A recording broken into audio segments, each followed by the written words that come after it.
നമസ്കാരം. അമേരിക്കൻ പ്രസിഡന്റായി Donald Trump അധികാരമേറ്റതോടുകൂടി ഇസ്രായേലും ഹമാസും തമ്മിലുള്ള സംഘർഷം അവസാനിച്ചു എന്ന് കരുതിയതാണ്.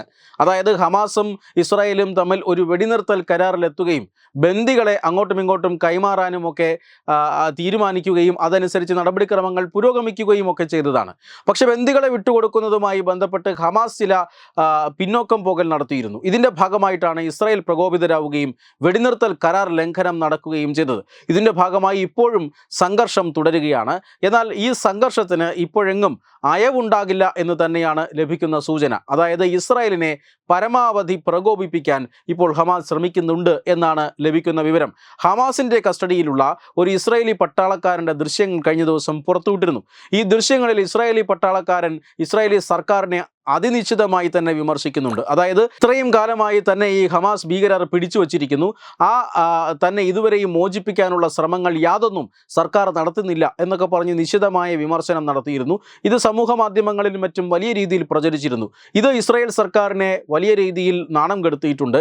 അതുകൊണ്ട് തന്നെ ഹമാസിനെതിരെ ആഞ്ഞടിക്കാനുള്ള എല്ലാ തയ്യാറെടുപ്പുകളും സ്വീകരിക്കുകയാണ് ഇസ്രായേൽ. അതായത് കൂടുതൽ കളിച്ചാൽ ഗാസ ഞങ്ങളുടെ കയ്യിലിരിക്കും എന്ന് നേരത്തെ തന്നെ ഇസ്രായേൽ മുന്നറിയിപ്പ് നൽകിയിരുന്നതാണ്. ഗാസയിലേക്ക് കടന്നു കയറി സൈനിക നടപടി എടുക്കുമെങ്കിലും ഒരു പരിധിവരെ ഇസ്രായേലിൻ്റെ ലക്ഷ്യം നിറവേറ്റി കഴിഞ്ഞാൽ ഗാസയിൽ നിന്നും സൈന്യം പിന്മാറുകയാണ് പതിവ്. പക്ഷേ ഇനി അത് നടക്കില്ല. ഗാസ ഭരിക്കുന്നത് ഇനി തങ്ങളായിരിക്കും, ഗാസ അമേരിക്ക ഏറ്റെടുക്കുമെന്നുമൊക്കെ ട്രംപ് പറയുന്നുണ്ടായിരുന്നു. പക്ഷേ ഗാസയിലേക്ക് അല്ലെങ്കിൽ ഗാസ പൂർണ്ണമായും പിടിച്ചെടുക്കാൻ ഇസ്രായേൽ സൈന്യം ഒരുങ്ങുന്നു എന്നതിൻ്റെ സൂചനകളാണ് ഇപ്പോൾ പുറത്തു വരുന്നത്. അതായത് ഗാസയുടെ തെക്കൻ നഗരമായ റഫ വളഞ്ഞിരിക്കുകയാണ് ഇപ്പോൾ ഇസ്രായേലിൻ്റെ സൈന്യം. റഫയും ഗാസയും തമ്മിലുള്ള ബന്ധമെല്ലാം വിച്ഛേദിച്ചിരിക്കുകയാണ് ഇപ്പോൾ ഇസ്രായേൽ സൈന്യം. പലസ്തീനികൾക്ക് ഗാസയിൽ നിന്നും ഒഴിഞ്ഞു പോകാനുള്ള ഒരു സുരക്ഷാ ഇടനാഴിയും ഇപ്പോൾ സൃഷ്ടിക്കപ്പെട്ടിട്ടുണ്ട്. അതിൻ്റെ അർത്ഥം വരും ദിവസങ്ങളിൽ ഇസ്രായേൽ സൈന്യം ഗാസയിലേക്ക് ഇരച്ചു കയറുമെന്നും ഗാസ മുഴുവനായും ഇസ്രായേൽ പിടിച്ചെടുക്കുമെന്നും തന്നെയാണ്. ഹമാസ് ആകട്ടെ യാതൊരു വിട്ടുവീഴ്ചയ്ക്കും തയ്യാറല്ല എന്ന നിലപാടിൽ ഇപ്പോൾ സ്വീകരിച്ചിരിക്കുകയാണ്. ബന്ദികളെ വിട്ടുകൊടുക്കാനുള്ള രണ്ടാം ഘട്ട തീരുമാനത്തിന് ഇസ്രായേൽ തയ്യാറായാൽ മാത്രമേ ഈ സംഘർഷം അവസാനിക്കുകയുള്ളൂ എന്ന് ഹമാസ് പറയുന്നുണ്ട്. പക്ഷേ അതൊന്നും ഇസ്രായേൽ ചെവിക്കൊള്ളുന്നില്ല. സമ്പൂർണമായ ഒരു സൈനിക നടപടിയിലേക്ക് ഇസ്രായേൽ കടക്കുകയാണ്. പശ്ചിമേഷ്യ വരും ദിവസങ്ങളിൽ കൂടുതൽ സംഘർഷഭരിതമാകും എന്നാണ് ഈ നീക്കങ്ങൾ സൂചിപ്പിക്കുന്നത്. Web desk Tatwamayi news. Branding partner Edubix online executive education. Focus physiotherapy centre Pattom. Unnat engineering Gujarat. തീർത്ഥയാത്ര.com. Iron build Gujarat. PRS hospital Killipalam Thiruvananthapuram.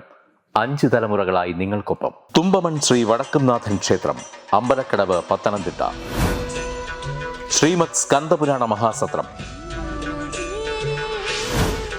2025 May 11 മുതൽ 18 വരെ. ബ്രഹ്മശ്രീ മുംബൈ ചന്ദ്രശേഖര ശർമ്മയുടെ മുഖ്യ കാർമ്മികത്വത്തിൽ മഹാഗണപതി ഹോമം, സ്കന്ദപുരാണ പാരായണം, മഹത് പ്രഭാഷണങ്ങൾ, പൂജഹോമാദികൾ, കലാസാംസ്കാരിക പരിപാടികൾ. സത്രയജ്ഞ കർമ്മങ്ങളിലേക്ക് എല്ലാ ഭക്തജനങ്ങളുടെയും സാന്നിധ്യവും സഹകരണവും സാദരം അഭ്യർത്ഥിക്കുന്നു.